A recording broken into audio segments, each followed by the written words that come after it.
Hello सांग माने आपण मानकु स्वागत आजिर वीडियो को। आजिर वीडियो रे आमे देखिबा ओटीटी 2026 पई प्रिपरेशन बैच एटा जहा मागणा आमे यूट्यूब चैनल रे प्रोवाइड करिवु। एटा हला first video OTET preparation series रो पार्ट 1 वीडियो जेउटा पेपर 1 एवं पेपर 2 पई उभय पई यह काम रे आसीबो। जे माने प्रिपरेशन होचंती निश्चित भाव रे ओटीटी पास करिया पई संपूर्ण वीडियो को देखंतु। आजिर वीडियो रे आमे child development and pedagogy CDP रु 30 टी प्रश्न जे आछे परीक्षा रे सेही बली भाव रे आमे आज 30 टी प्रश्न आलोचना करिबा।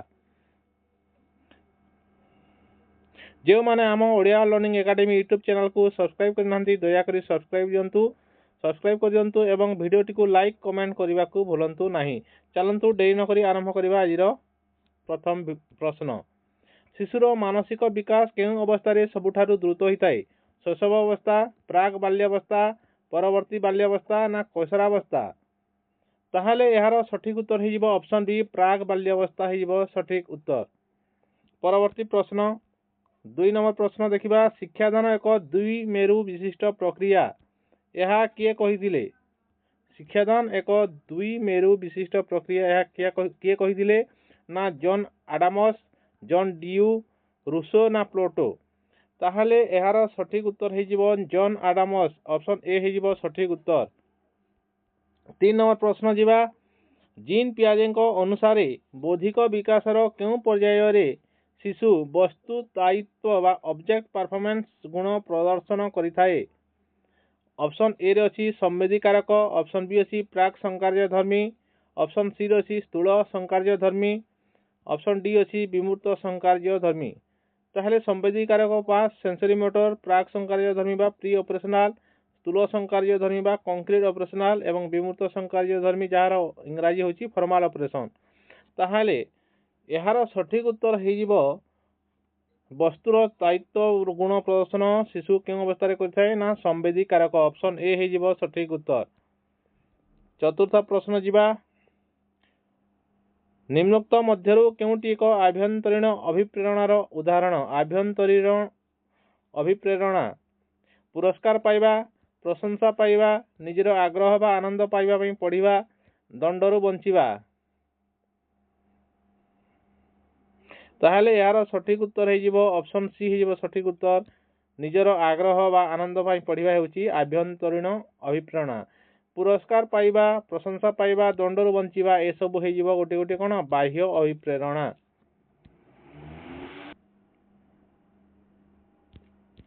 परवर्ती प्रश्न 5 नंबर प्रश्न देखिबा। बुद्धिर द्विकारक तत्व टू फैक्टर थ्योरी किए देथिले बा एहार प्रवर्तक किए? ऑप्शन ए रे अछि थॉर्नडाइक, ऑप्शन बी अछि स्पियरमैन, ऑप्शन सी रे अछि गार्डनर, ऑप्शन डी रे अछि बिनेट? ताहले यार सठिक उत्तर हो स्पियरमैन जे थिले two factor theory, option B हो सठिक उत्तर। परवर्ती प्रश्न। परिमापन बा मेजरमेंट अर्थ कौन?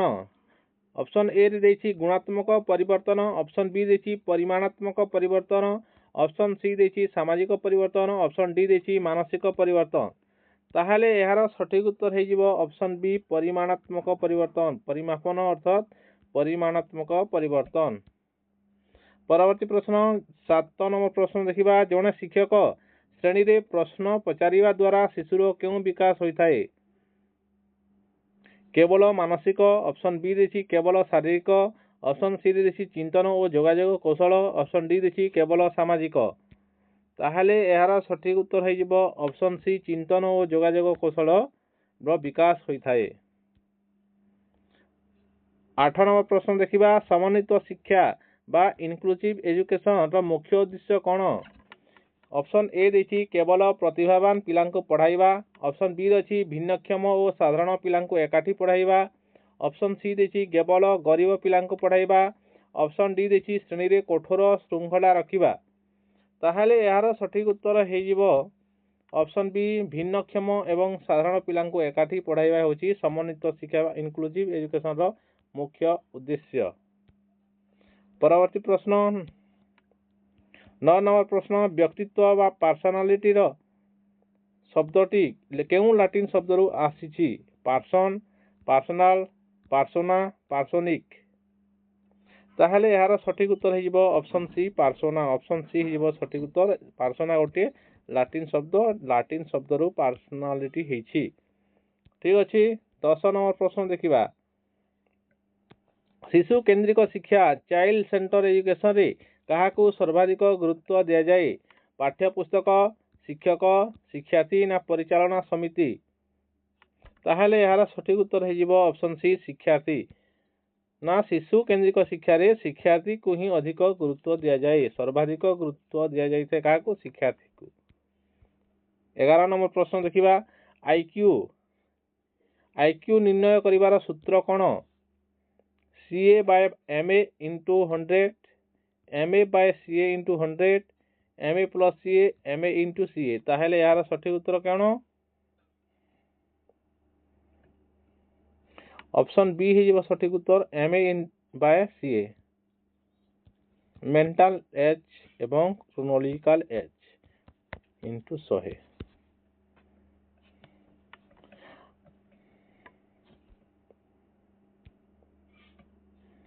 12 नंबर प्रश्न देखिबा केउ शिक्षाविद प्लेवे पद्धतिर जनक फ्रोबेल मोंटेसोरी गांधीजी ना पेस्टालोजी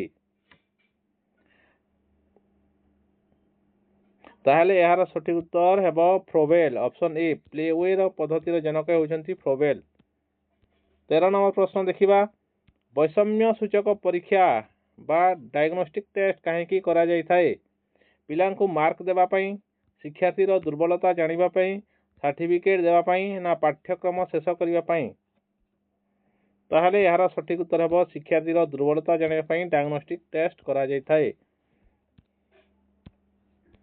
14 नंबर प्रश्न देखिबा शैशव अवस्था रे शिशुर शिक्षण मुख्यतः केउ माध्यम रे होय थाए शैशव अवस्था रे शिशुर शिक्षण मुख्यतः केउ माध्यम रे होय थाए बही पढ़िबा द्वारा अनुकरण द्वारा युक्ति तर्क द्वारा ना व्याख्यान द्वारा ताहले यार सठिक उत्तर निश्चित भाव में अनुकरण माध्यम रे शिक्षार्थी शैशव अवस्था रे शिशु शिक्षा लाभ करथाए प्रत्येक जिनिस से प्रथमे कोन ना अनुकरण करी करी शिखि थाए ऑप्शन बी हेजिबो सठिक उत्तर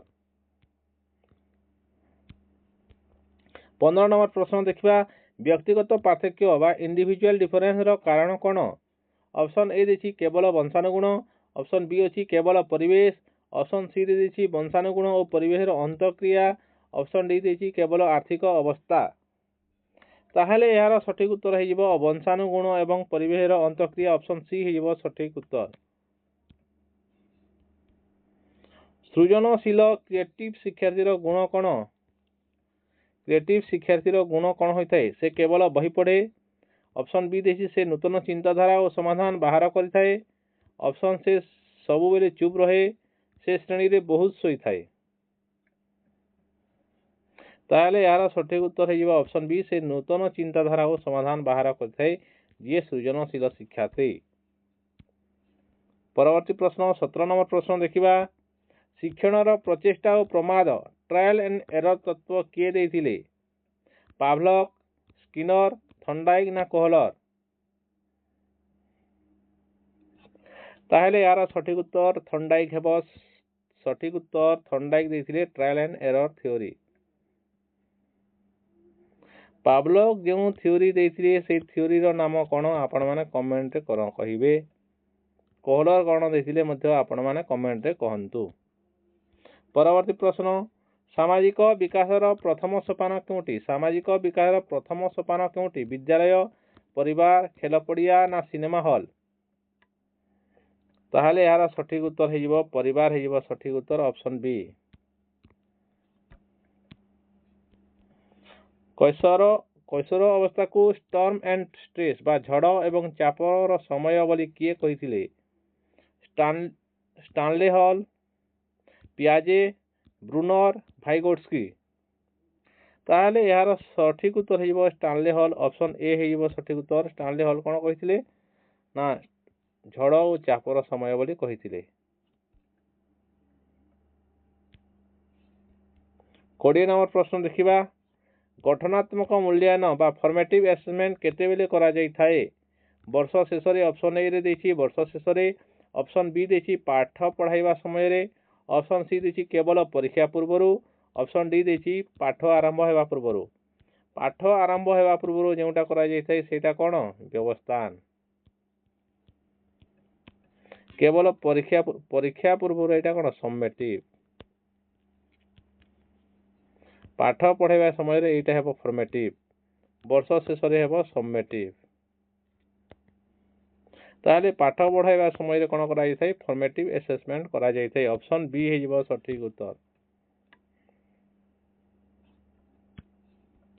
परवर्ती प्रश्न 21 नंबर प्रश्न, मातृभाषा शिक्षादान रो मुख्य लक्ष्य कोन? ऑप्शन ए देछि केवल परीक्षा रे पास करिवा, ऑप्शन बी अछि भाव विनिमय शक्तिर विकास, ऑप्शन सी रे देछि कठिन शब्द मुखस्थ करिवा, ऑप्शन डी देछि भलो अक्षर लिखिबा।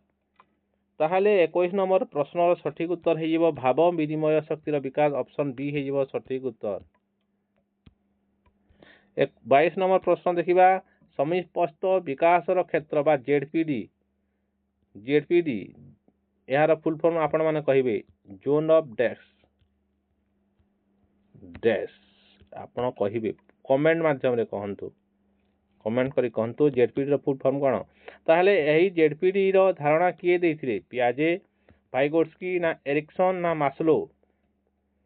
ताहले यार सठिक उत्तर हे जिवो ऑप्शन बी भाइगोट्स्की हे जिवो सठिक उत्तर। जेडपीडी को भाइगोट्स्की देथिले, यार प्रवर्तक से। 23 नंबर प्रश्न देखिबा, निम्नोक्त मध्यरु केउटी शिक्षणर प्रकृति नुहे?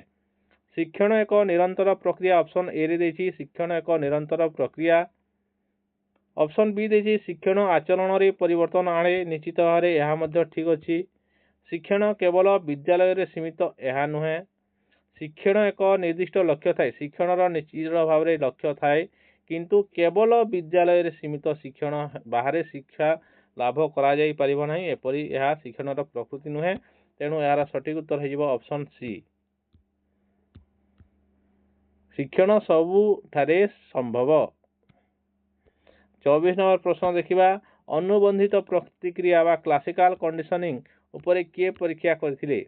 स्किनर, पावलव, थॉर्नडाइक ना ब्रूनर। ताहले यार सठिक उत्तर हे जिवो ऑप्शन बी पावलव हे जिवो सठिक उत्तर। पावलव करथिले क्लासिकल कंडीशनिंग। ए केउ पशु उपरे करथिले, कहा उपरे नै परीक्षा करथिले आपण माने कमेंट रे कहंतु। 25 नंबर प्रश्न देखिबा, माकणा और बाध्यतामूलक शिक्षा अधिकार आरटी एक्ट केबे ठारू लागू हैला? 2005, 2009, 2010 ना 2020। ताहले यार सठिक उत्तर हे जिवो ऑप्शन सी 2010 हे जिवो सठिक उत्तर। आरटी एक्ट 2010 रु लागू होइतिला। पाठ्य खसडा केउ शब्द रु आसीछि? करिकुलम टा एई वर्ड टा केउ शब्द रु आसीछि? क्यूरियर, कोर्स, क्लास ना केयर। ताहले यार सठिक उत्तर हे जिवो क्यूरियर, ऑप्शन ए हे जिवो सठिक उत्तर, ऑप्शन ए। 27 जणे शिक्षकଙ୍କ ପାଇଁ ସବୁଠାରୁ ଗୁରୁତ୍ୱପୂର୍ଣ୍ଣ କ'ଣ? समय अनुसार आसिबा, समयानुवर्ती हेबा, ऑप्शन बी देछि श्रेणी रे अनुशासन रखिबा, ऑप्शन सी रे देछि विषय वस्तु पर दक्षता और शिक्षार्थी बुझिबा शक्ति, ऑप्शन डी भलो भाषण देबा। ताहले यार सठिक उत्तर कोन हे जिवो ना निश्चित भाव रे यार सठिक उत्तर हे जिवो ऑप्शन सी हे जिवो विषय वस्तु पर दक्षता एवं दक्षता रहिबा सहित शिक्षार्थी बुझिबा शक्ति उपरे भी मध्य निर्भर करथाय।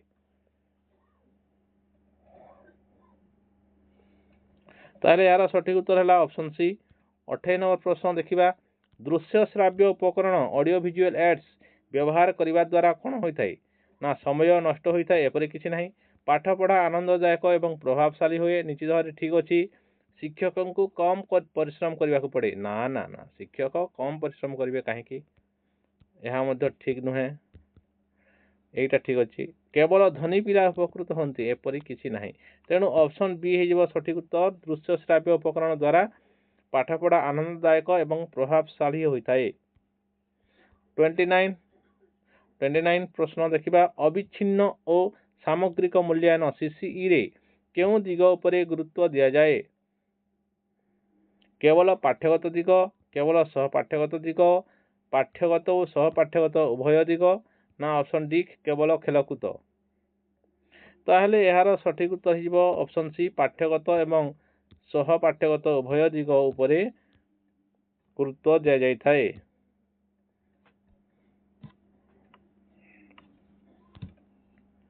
ଲାଷ୍ଟ ପ୍ରଶ୍ନ ଦେଖିବା ଡିସ୍କଭରି ଅଫ୍ ଲର୍ଣ୍ଣିଂ ବା ଆବିଷ୍କାର ଶିକ୍ଷଣ କାହା ସହିତ ସମ୍ପୃକ୍ତ ଅଟେ? ପିଆଜେ, ବ୍ରୁନର, ସ୍କିନର ନା ୱାଟସନ୍?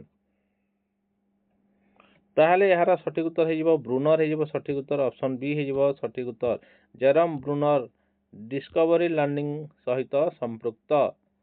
ଏ ଥିଲା CDPର 30ଟି ପ୍ରଶ୍ନ। ଭିଡ଼ିଓଟି କେମିତି ଲାଗିଲା ନିଶ୍ଚିତ ଭାବରେ କମେଣ୍ଟ କରନ୍ତୁ। ଯେଉଁମାନେ OTT ପାଇଁ ପ୍ରିପାରେସନ୍ ହେଉଛନ୍ତି ଆମର ଏହି ଭିଡ଼ିଓଟିକୁ ନିଶ୍ଚିତ ଶେଷ ପର୍ଯ୍ୟନ୍ତ ଦେଖନ୍ତୁ ଏବଂ ଚ୍ୟାନେଲକୁ ଯାଇକି ମଧ୍ୟ ଦେଖିଦିଅନ୍ତୁ। ପ୍ରିଭିୟସ୍ ଇୟର କୋଶ୍ଚିନ୍ ଗୁଡ଼ିକ ଡିସ୍କସନ୍ କରାଯାଇଛି, ପ୍ଲେଲିଷ୍ଟ ବନେଇ ଦିଆଯାଇଛି ଏବଂ ଆମେ ରେଗୁଲାରଲି OTTର ପ୍ରିପାରେସନ୍ ସିରିଜ୍ ଷ୍ଟାର୍ଟ କରିବା। ଯେଉଁ ଭାଇମାନେ OTT ପାସ୍ କରିନାହାନ୍ତି ତାଙ୍କ ପାଇଁ ନିଶ୍ଚିତ ଭାବରେ କାମକୁ ଆସିବ।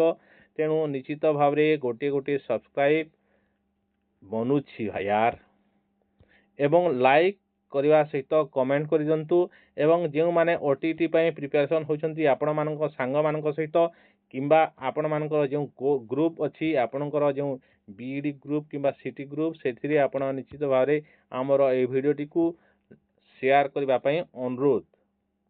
ଆପଣମାନେ ଏତେବେଳେ ପର୍ଯ୍ୟନ୍ତ ଆମର ଭିଡ଼ିଓଟିକୁ ଦେଖିଥିବାରୁ ଆପଣମାନଙ୍କୁ ବହୁତ ବହୁତ ଧନ୍ୟବାଦ।